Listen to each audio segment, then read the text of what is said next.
Bismillahirrahmanirrahim. Assalamualaikum warahmatullahi wabarakatuh. Salam jumpa.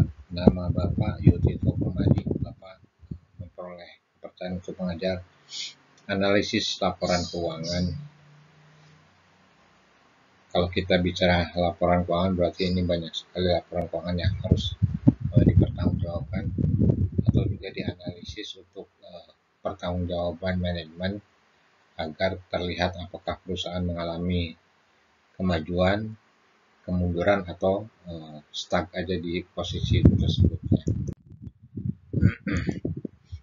Nah, sebelumnya kita lihat dulu ya, apa itu laporan keuangan.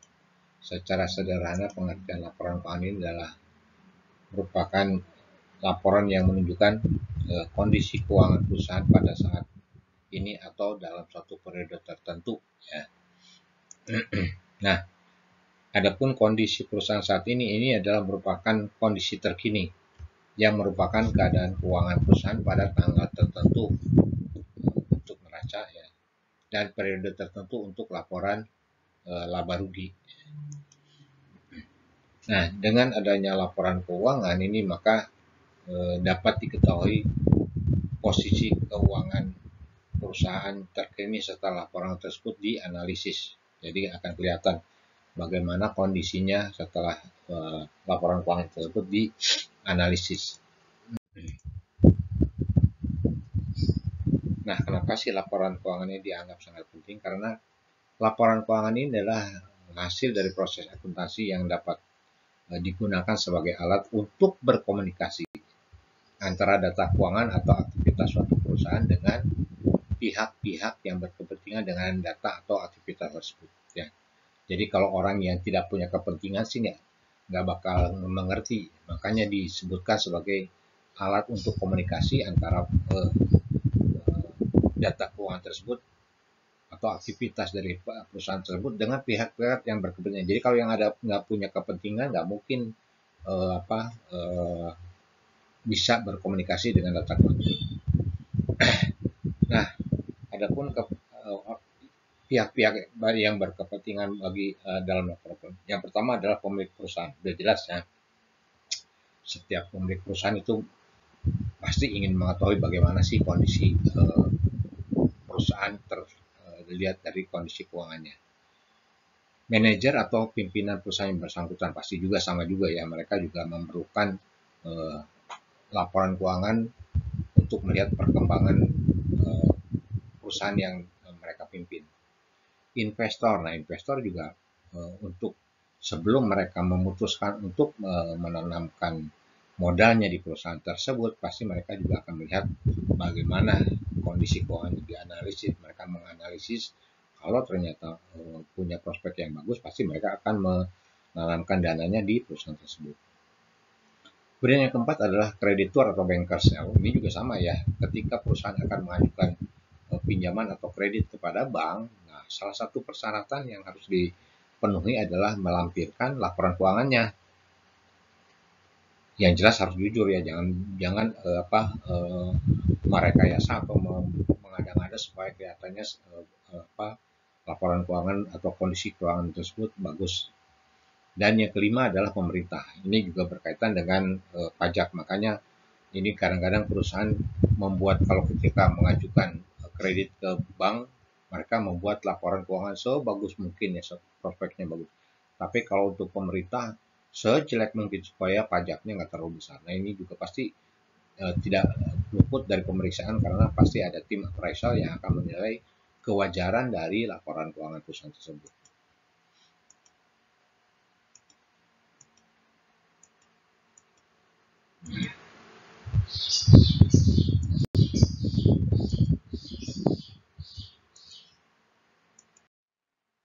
Nah, kita lihat bahwa ternyata dari laporan keuangan tersebut ya, karena memang hanya pihak-pihak tertentu saja yang berkepentingan terhadap laporan keuangan, maka ada beberapa keterbatasan dari laporan keuangan tersebut ya. Yang pertama adalah di mana laporan keuangan ini bersifat khusus. Ya, memang laporan keuangan memang dibuat secara khusus untuk pihak-pihak yang berkepentingan dan untuk waktu tertentu, sehingga tidak mungkin dimengerti oleh semua orang. Yang kedua adalah juga bersifat umum. Nah, laporan keuangan ini memang harus seragam ya, karena ada batasan, ada pedoman yang harus dijadikan patokan oleh perusahaan untuk membuat laporan keuangan itu seragam seperti juga yang dilakukan oleh perusahaan-perusahaan lain. Kemudian yang ketiga adalah unsur taksiran. Nah, di dalam laporan keuangan itu kan isinya adalah kuantitatif angka-angka yang berisi dengan segala macam aset perusahaan.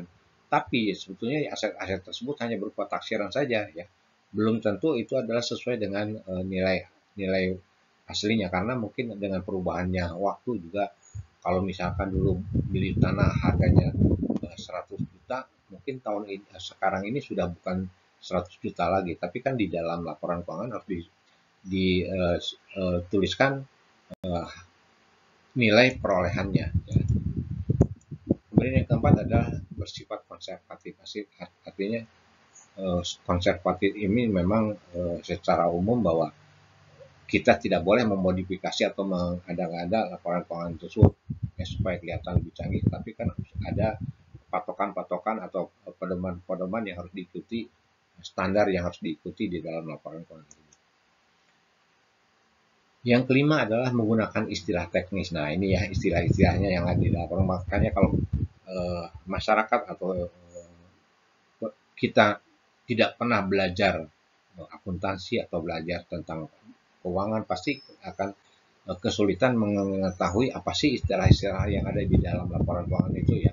Ada istilah-istilah yang seperti misalkan ada penyusutan atau ada juga lain-lainnya, sehingga akan kesulitan bagi orang yang tidak mengerti istilah tersebut. Yang keenam, menggunakan informasi kuantitatif. Ya memang ya tidak mungkin, karena laporan keuangan pasti isinya adalah angka-angka ya, angka-angka yang ada yang harus dipertanggungjawabkan. Jadi isinya memang secara kuantitatif, nggak ada di situ misalkan kas 90.000 ditulis secara tulisan, tapi yang muncul kan angkanya gitu ya. Nah, yang terakhir adalah mengabaikan time value of money atau nilai waktu dari uang. Makanya ya, apa-apa yang tertulis di dalam laporan keuangan tersebut ya tidak memperhatikan bahwa misalkan 5 tahun yang lalu nilai kekayaannya itu misalkan 10 juta dengan tingkat inflasi atau tingkat bunga tertentu, maka nilainya sekarang mungkin bukan 10 juta lagi. Bisa menurun atau bisa juga lebih meningkat. Kalau tanah kan tadi nilainya akan meningkat, tapi kalau aktiva lain mungkin akan menyusut ya.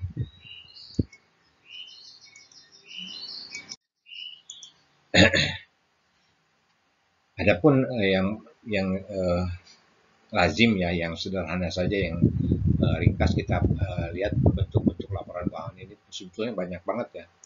Mungkin yang perlu kita ketahui ini yang secara umum saja yang biasa kita ketahui. Yang pertama adalah neraca ya, mungkin nanti secara lengkap kalian juga akan memperoleh penjelasan neraca, bentuk-bentuk neraca yang ada stapel, ada yang sekonto ya.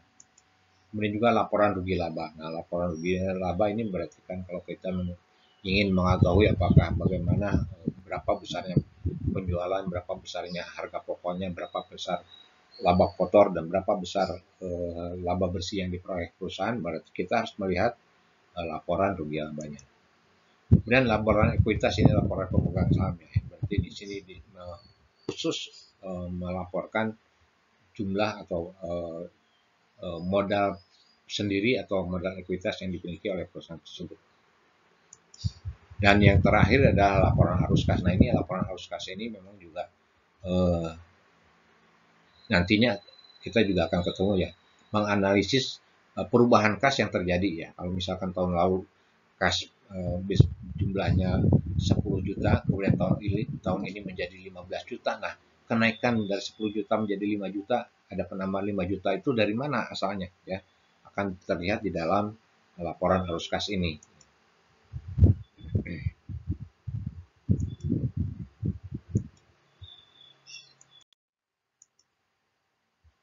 Nah, apa sih gunanya laporan keuangan ini?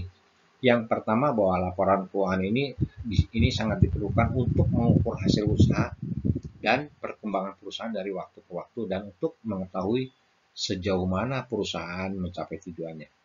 Kemudian yang kedua adalah laporan keuangan ini dapat juga digunakan sebagai alat untuk berkomunikasi antara data keuangan atau aktivitas suatu perusahaan dengan pihak-pihak yang berkepentingan dengan data atau aktivitas perusahaan tersebut. Kemudian yang ketiga adalah sangat membantu pihak pemegang saham di dalam proses pengambilan keputusan seperti keputusan untuk right issue atau penerbitan saham ya. Dan yang terakhir adalah laporan keuangan ini sangat berguna di dalam melihat kondisi suatu perusahaan baik dalam kondisi saat ini maupun dijadikan alat prediksi untuk kondisi yang akan datang. Jadi bisa laporan keuangan dengan laporan keuangan tertentu atau dengan data-data laporan keuangan tertentu, kita bisa memperkirakan atau membuat ramalan atau membuat perkiraan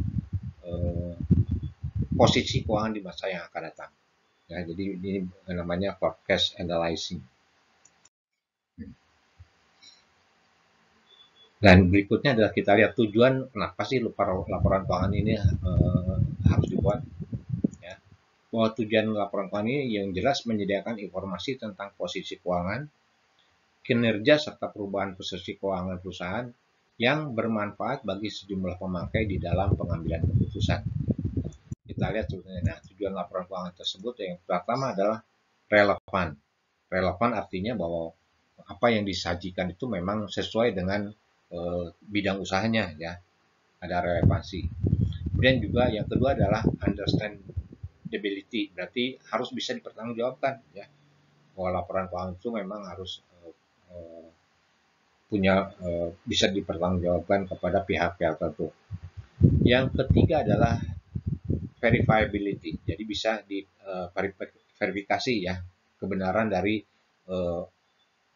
angka-angka yang ada di dalam laporan keuangan tersebut bisa diklarifikasi kalau memang ada pihak-pihak yang tidak yakin gitu ya.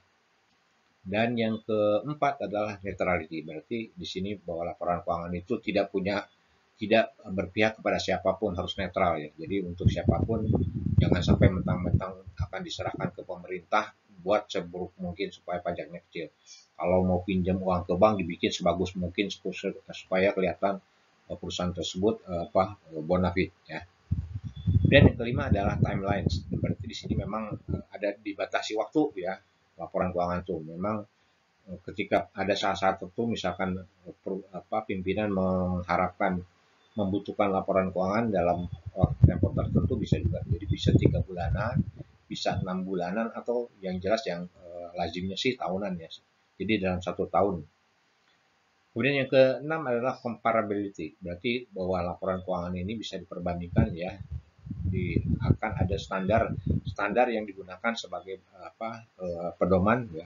Ada, kalau misalkan perbankan ada ya aturannya yang bisa diperbandingkan, ada standar industri atau standar perbankan. Dan yang terakhir adalah completeness ya, bahwa laporan keuangan itu harus lengkap ya, nggak boleh ada yang dikurangi atau dihilangkan atau ditambah-tambahin ya. Jadi itulah kira-kira kenapa laporan keuangan ini secara teliti harus dianalisis supaya perusahaan bisa mengetahui apakah perusahaan mengalami peningkatan konstan, tidak ada perubahan, atau justru mengalami penurunan.